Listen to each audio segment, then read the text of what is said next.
Hello, my name is Terry Dean Nemmers, and I'm a malicious prosecution victim. On July 6, 2011, I was maliciously arrested by the lawless thugs in lawless Polk County, Minnesota. And you haven't heard from me in a while because I was again maliciously arrested on September 7th, 2011. And I was arrested because I was engaging in a lawful activity, of course, of my July 6, 2011 malicious arrest education program in lawless Villard, Minnesota. The elected officials who I was talking to did not appreciate the fact that I was bringing up the fact that their elected officials were criminals. Okay, so how did they respond? Well, of course, they acted like criminals, didn't they? But anyhow, I'll give you a full update on that later on. If you want, you can go to my website. I'm going to be updating it because I've been gone for like about 12 days. So I've got plenty of things to update. So again, you'll see all this information up there. And I'll put the new malicious case number up there also. Alright? So, what am I going to do today? Well, seeing as how I was maliciously arrested, I was thrown in the lawless Douglas County Jail I was up there for 12 days. Alright? So what I did was I started talking to people and asked them if any of them were being maliciously prosecuted. And lo and behold, I ran into an individual who claimed he was innocent. And that was Cody John Wagner. Okay? You're going to have his case number at the end of the video, and I'll give you a contact number. Again, I'd like to have you call these criminals up there in lawless Douglas County. It's Chad the Felon Larson, my favorite county attorney, because remember, he's the guy who sent me the weapon in the Todd County Jail, okay? And then we went up there with bullhorns and announced it to on the main street of Alexandria that he was a felon. Then we went to his office, and he confessed to engaging in the felony, okay? And the felony was introduction of a dangerous weapon in the Todd County Jail, and of course, he likes to put perjurers on the witness stand too, doesn't he? Okay? So he admitted to the sending the weapon in there because he tried to accuse me of harboring it. All right, see, all these guys do is falsely accuse you of the crimes they're committing. All right, but anyhow, back to Cody's story here. I asked him to write down a narrative of what happened here. So this is what Cody wrote. This is not my words.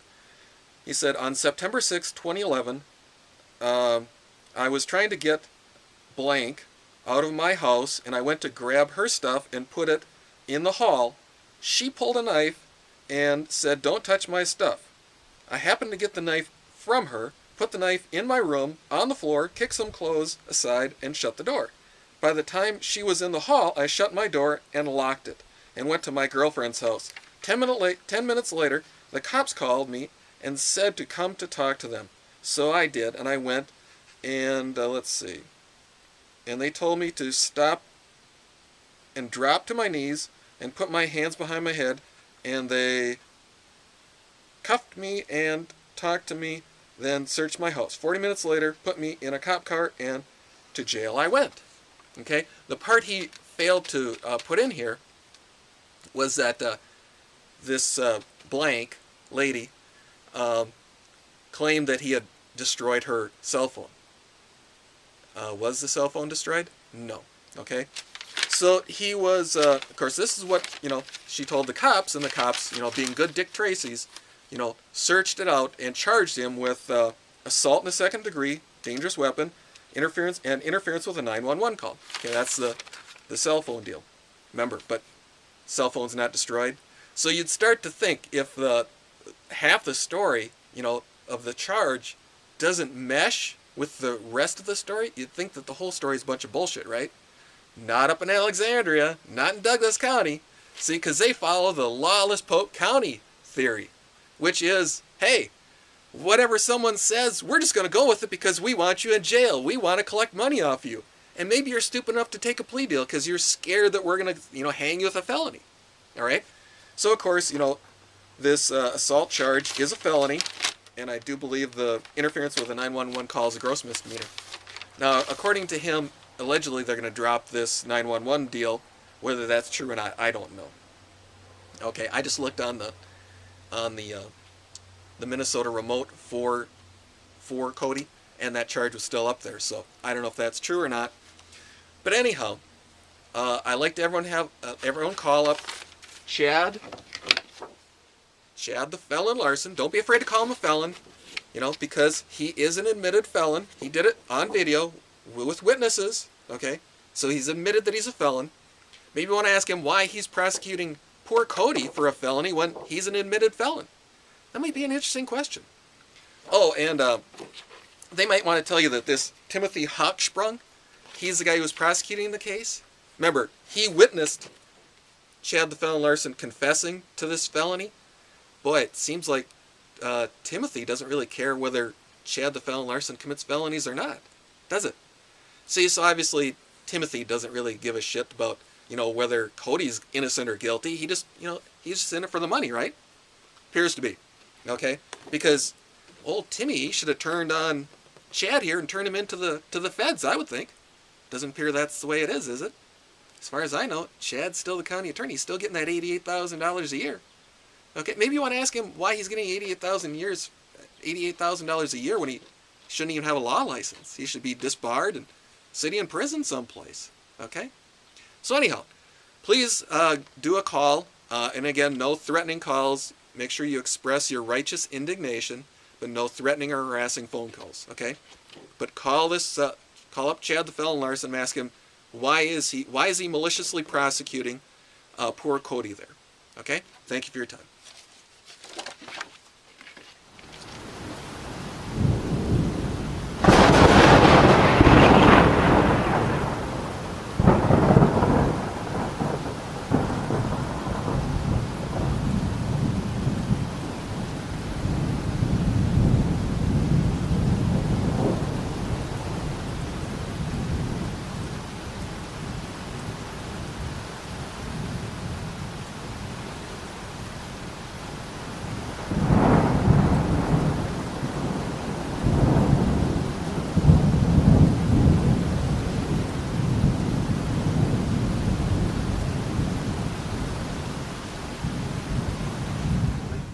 Secretary here.